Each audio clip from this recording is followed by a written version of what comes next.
La Fórmula E vuelve a las pistas, temporada 9 de la categoría eléctrica de monoplazas. ¿Y con qué monoplaza? Aquí viene la revolución, el Gen 3, la tercera evolución de este coche, que es básicamente el coche eléctrico de carreras más rápido y más eficiente de la historia. Como podéis ver, el contraste con el Gen 2 es muy acusado. Bueno, primero vemos que las ruedas delanteras están descubiertas y no carenadas como antes, pero sobre todo vemos un contraste de dimensiones enorme. Vemos que es 18,4 centímetros más corto, hay 13 centímetros menos de distancia entre ejes y sobre todo la anchura es 10 centímetros más estrecho. ¿Por qué? Básicamente quieren un coche más manejable, un coche que pueda circular mejor por estos circuitos urbanos típicos de la Fórmula E, que sobre todo puede adelantarse un poco mejor. Entonces, ¿en qué se plasma esto? Bueno, veíamos, sí, las ruedas descubiertas, un alerón delantero un poco más elaborado, sigue siendo, no obstante, un coche de muy baja carga aerodinámica, y lo que vemos sobre todo es esa forma de flecha.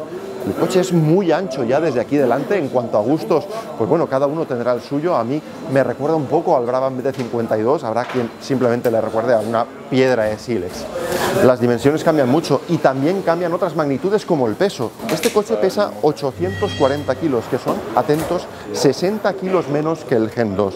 ¿Dónde está el ahorro de peso? Pues evidentemente en las baterías, que son ahora más pequeñas. Ya no tiene los 52 kilovatios hora del Gen 2, ahora en carrera habrá unos 40 kilovatios hora.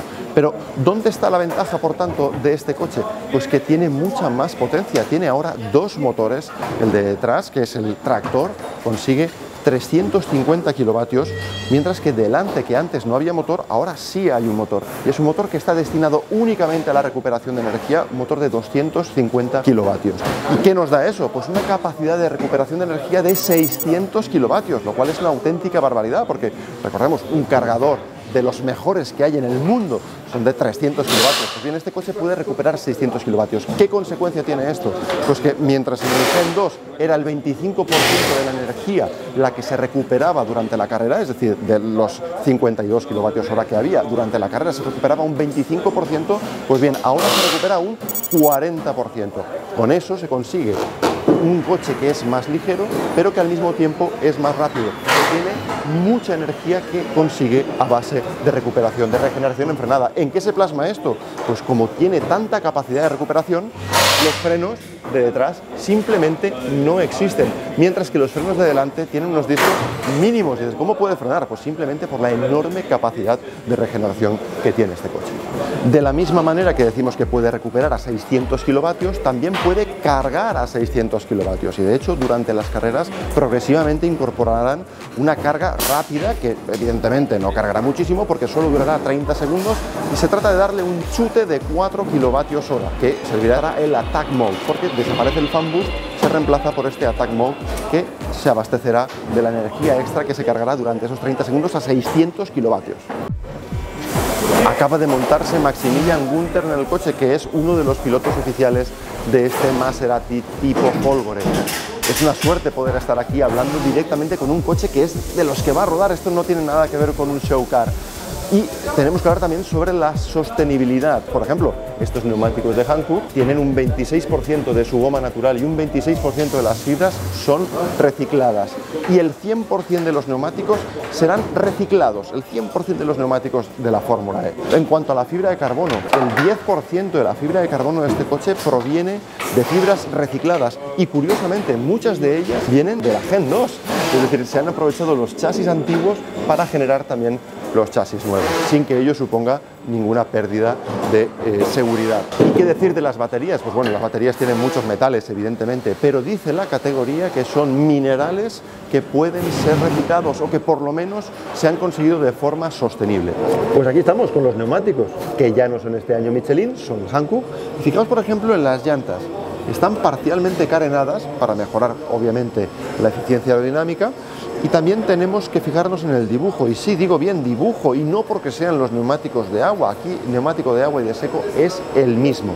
Hay pequeñas diferencias de anchura entre los delanteros y los traseros, pero sobre todo vemos que tiene básicamente el dibujo de un semi-slick.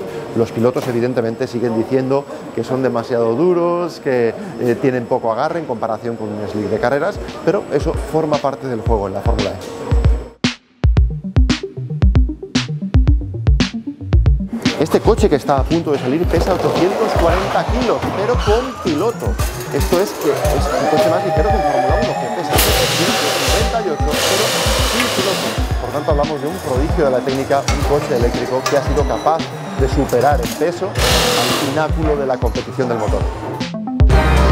Hay muchas más novedades para la temporada 2023 de Fórmula E, entre ellas nuevos circuitos que llegan al calendario o un formato de carrera diferente, ya por vueltas y no por tiempo. Los test de Valencia fueron la primera oportunidad de ver en pista en condiciones de carrera estos nuevos monoplazas, y la palabra clave fue paciencia. Son rápidos, pero aún hay que entender los neumáticos y extraer más potencial de este Gen 3, con el que los equipos trabajan desde hace muy poco, porque darlo por terminado se ha alargado a algo más de lo previsto. Es el precio de la audacia. El sentir del paddock es de ilusión por la nueva era de la Fórmula E, con el estreno de un coche rompedor y también de marcas con pedigrí en competición, como Maserati. Pues aquí termina la jornada de entrenamientos de Fórmula E y la verdad es que nos hemos quedado muy sorprendidos, primero por el acceso que nos han dado y segundo por la cantidad de evolución que hay todavía pendiente. Y no porque este equipo sea nuevo, no porque Maserati llegue ahora a la Fórmula E, sino porque el Gen 3 es un coche que acaba de nacer y hay que trabajar con él y hay que sacarle lo que tiene, hay que conocerlo, hay que evolucionar. También evolucionan los coches de calle, como este Maserati Grecale. Esta concretamente es la versión GT, es la versión de base. No está mal para ser un básico. Not for Maserati. It's a cool car. Not for Maserati. Yeah. It's the most demanded Maserati right now. Pero este coche, dentro de unos meses, será eléctrico también. 100% eléctrico, porque habrá un Maserati Grecale Folgore. ¿Y qué decir? Pues bueno, pues que se cuidan mucho los detalles en estos coches. Se nota que es una marca muy premium, ¿no? Esta parrilla cóncava, las entradas de aire que son verdaderas, no hay que fingir nada en estos coches y lo agradecemos. Tenemos estos tres aireadores que de nuevo son verdaderos, aquí no hay trampa ni cartón, pero el resto de la carrocería es súper suave de línea. Pero si vamos a la línea lateral, lo que es indiscutible es que hay mucho cromado. Y de nuevo, en la parte trasera, otra vez muy abombado todo, no hay apenas ángulos, volvemos a tener cromados de lado a lado y por supuesto pues los logos de Maserati y de Grecale. Por cierto, las 4 salidas de escape, 2 y 2, también son verdaderas. Difusor muy suave, pero tiene ese puntillo deportivo. Vamos a empezar el interior por detrás. ¿Por qué? Porque en esto de los SUV, las plazas traseras cuentan un poquito. Por ejemplo, una cosa importante es que la ventanilla se puede bajar completamente. En algunos modelos esto no es posible. Lo siguiente que detectamos es que con mis 1,94 no toco el techo y delante me quedan todavía unos centímetros de margen para las rodillas, teniendo en cuenta que ese asiento está puesto para que yo pueda conducir cómodamente. Pero aunque esta parte trasera se usará mucho, yo me mantengo sumarísimo porque lo que quiero es montarme cuanto antes en el asiento del conductor, que es donde más me gusta estar. ¿Y qué encontramos en este coche? Pues un poco el reflejo de lo que teníamos atrás. Un interior cómodo, lo primero, que se agradece. En un SUV, aunque sea deportivo, tú vas a viajar muy probablemente con él. Encontramos un volante achatado por la base, que me recuerda mucho al del MC20, sí, pero tiene muchos más botones. Pero si algo me llama la atención del interior de este Grecale GT es la calidad que tiene.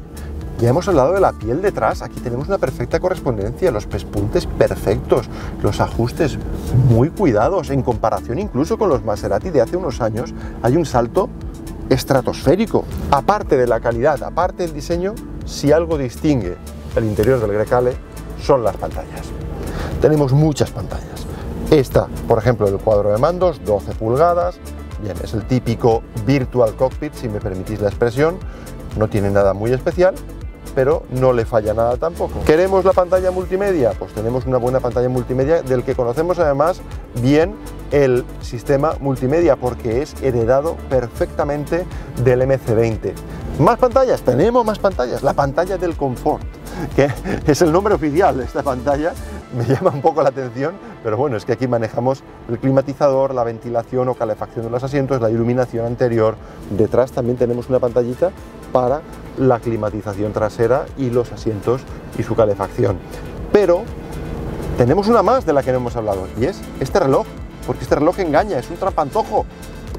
No es un reloj analógico como parece, es un reloj digital y de hecho en esta pequeña pantalla circular podemos poner no solo el reloj, sino también un acelerómetro, también la temperatura, también muchos parámetros que son de utilidad.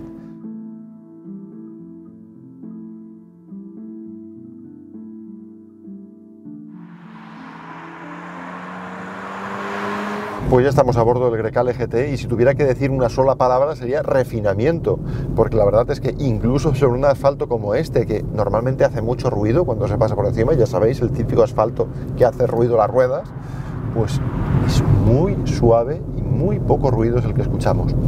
La postura de conducción me gusta, la dirección me gusta, las levas detrás del volante me gustan mucho, son levas metálicas, son levas de gran tamaño, fijas con la columna de dirección. Son detalles, de nuevo, de coche de aficionado. He leído en algunas pruebas de este coche, que han probado antes que yo, que el motor no tiene mucha energía. Hombre, yo de verdad creo que está muy bien. Muy bien. Si no, no aceleraría de 0 a 100 en 5,6 segundos, que de nuevo, para un SUV de este planteamiento y de este precio, está muy bien. Y además, la velocidad está capada a 240 km/h. No sé muy bien por qué, en la versión Modena también sucede, en la Trofeo no. En definitiva, y a la espera del Grecale Folgore, que se llevará por supuesto todos los focos y toda la atención por ser 100% eléctrico y ser la punta de lanza tecnológica, también hay que mirar esta opción posibilista, que con 300 caballos, etiqueta eco, todos los rasgos de SUV muy premium, muy buena habitabilidad y un precio francamente razonable, yo creo que hay para pensarse.